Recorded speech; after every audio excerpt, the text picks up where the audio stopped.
നിങ്ങൾക്ക് കഴിക്കുന്നതിന് വേണ്ടിയല്ല.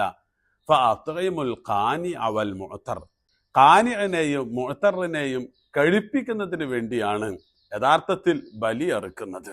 ഉളുഹിയത്തുമായി ബന്ധപ്പെട്ട വിശുദ്ധ ഖുർആനിലെ ഒരു വചനം ഇങ്ങനെയാണ്: വൽ ബുദ്ന ജഅൽനാഹാ ലക്കും മിൻ ശആഇരില്ലാഹ്.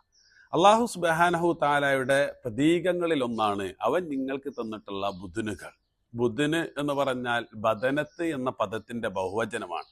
നല്ല തണ്ടും തടിയുമുള്ള, തടിച്ചു കൊഴുത്ത് വലുപ്പമുള്ള കന്നുകാലികൾക്കാണ് ബുദ്ന് എന്ന് പറയുക. അങ്ങനെയുള്ളവയാണ് നിങ്ങൾ ബലിക്ക് വേണ്ടി തെരഞ്ഞെടുക്കേണ്ടത് എന്നാണ് ആയത്ത് പറഞ്ഞു തുടങ്ങുന്നത്. ഫദ്കുറുസ്മല്ലാഹി അലൈഹ സവാഫ്, അവയുടെ കാൽ കെട്ടി ഉന്തിത്തള്ളി താഴെ വീഴ്ത്തുക. അറുക്കുന്നതിന് മുമ്പ് നിങ്ങൾ അള്ളാഹുവിന്റെ നാമം ഉച്ചരിക്കുക.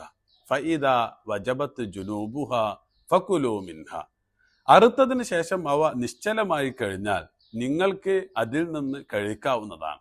പക്ഷേ നിങ്ങൾക്ക് കഴിക്കുന്നതിന് വേണ്ടിയല്ല.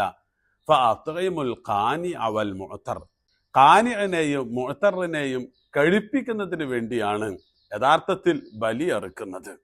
ഖാനി എന്ന് പറഞ്ഞാൽ പട്ടിണി കിടക്കുന്നവനാണ്. അള്ളാഹു നൽകിയിട്ടുള്ള പരിമിതമായ വിഭവങ്ങൾ കൊണ്ട് ഞെരുങ്ങി സംതൃപ്തിയോടുകൂടി ജീവിക്കുന്നവനാണ്. മുഅ്തർ എന്ന് പറയുന്നവനും പട്ടിണി കിടക്കുന്നവൻ തന്നെയാണ്. പക്ഷേ അവനെ നിങ്ങൾക്ക് ഇതുപോലുള്ള വിഭവങ്ങൾ വിതരണം ചെയ്യുന്ന സ്ഥലങ്ങളിലൊക്കെ കാണുവാൻ സാധിക്കും. ഈ ആയത്തിന്റെ രത്ന ചുരുക്കം ഇങ്ങനെയാണ്: അള്ളാഹു നൽകിയിട്ടുള്ള ബുദ്നുകൾ അഥവാ നല്ല മേത്തരം തടിച്ചു കൊഴുത്ത കന്നുകാലികൾ, അവയെ നിങ്ങൾ അറുത്ത് പട്ടിണി കിടക്കുന്നവന്റെ പട്ടിണി മാറ്റി അവന്റെ ബദന് നിങ്ങൾ ശരിപ്പെടുത്തുക.